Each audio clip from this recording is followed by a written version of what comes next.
What is up, everyone? It's Justin Parnell back again with another deck tech today on Death and Taxes in Gladiator.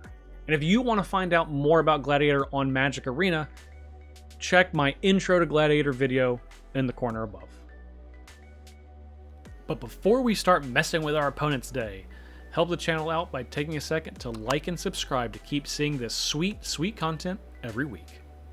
Because the only things certain in life are death, taxes, and your opponent having Thalia on turn 2 every game, which is technically more taxes. So I want to cover 3 things. What cards the deck wants, how does this deck want to win, and what cards are critical to the success of this deck.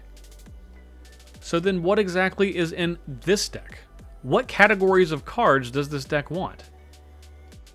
So Death and Taxes is actually a name taken from the Legacy format, my personal favorite 60-card format, where disruptive white-based creature decks have been a format staple for well over a decade.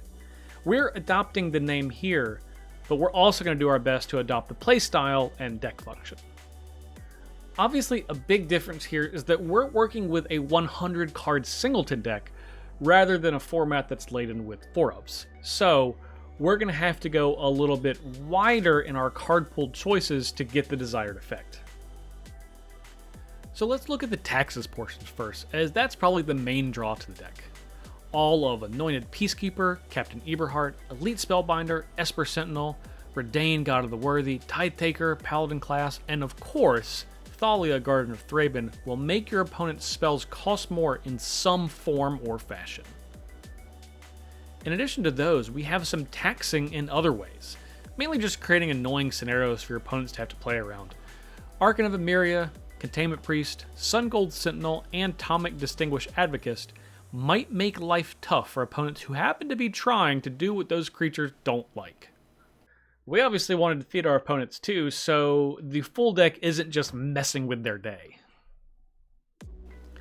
To get our opponent dead, a lot of what we're looking for is resilient creatures, and all of Adanto Vanguard, Fleeting Spirit, Guardian of New Benalia, Seasoned Hallowblade, and Lae'zel Githyanki Warrior have built-in ways to survive death. As you can probably tell with the super low curve of the deck, we're looking for speed, and sometimes you have to sacrifice card advantage for that. But there are a few cards that can provide us with more cards at various points in the game. Recruitment Officer, Wedding Announcement, Thraben Inspector, and both Ranger and Ranger Captain of EOS can draw us cards in one form or another. Not only do we have card advantage for new cards, but a bit of creature recursion in our deck too. Extraction Specialist, Restoration of Iganjo, Recommission, the specialized version of Lae'zel, and most importantly, Lurrus of the Dream Den can have a huge impact.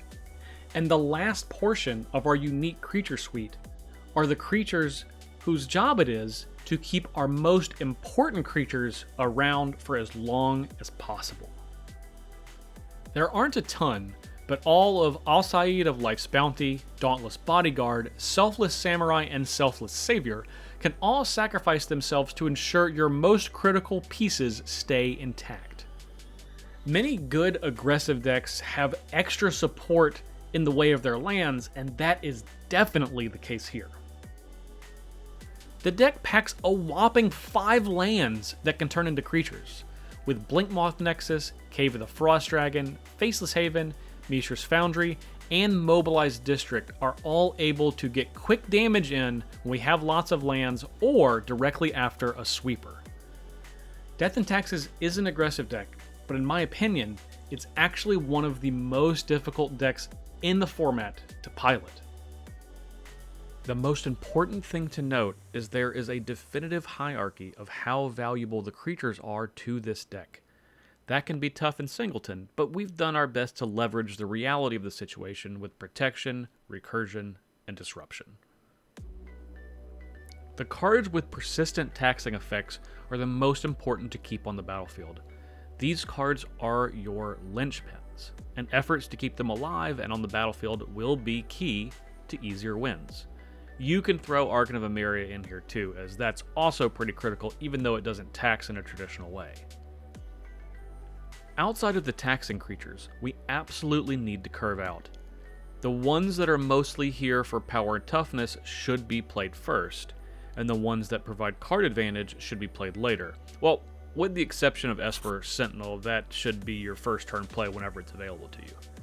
If you don't have a 1-mana creature in your opening hand, throw it back.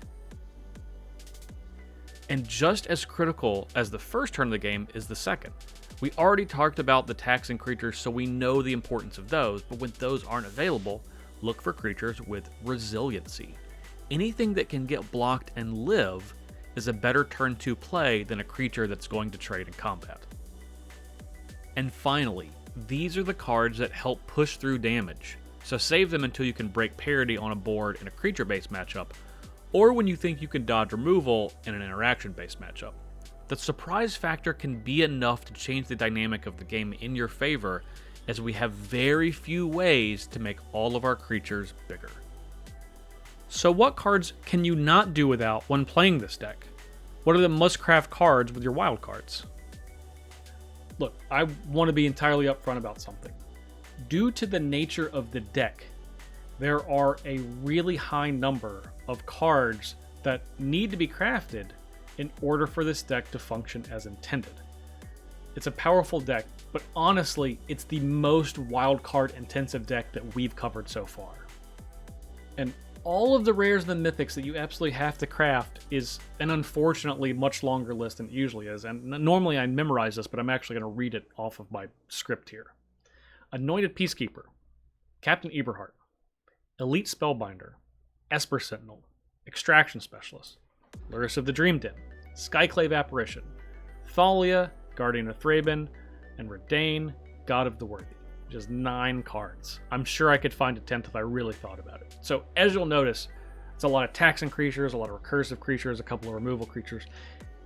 And they're all important because each one makes the rest better.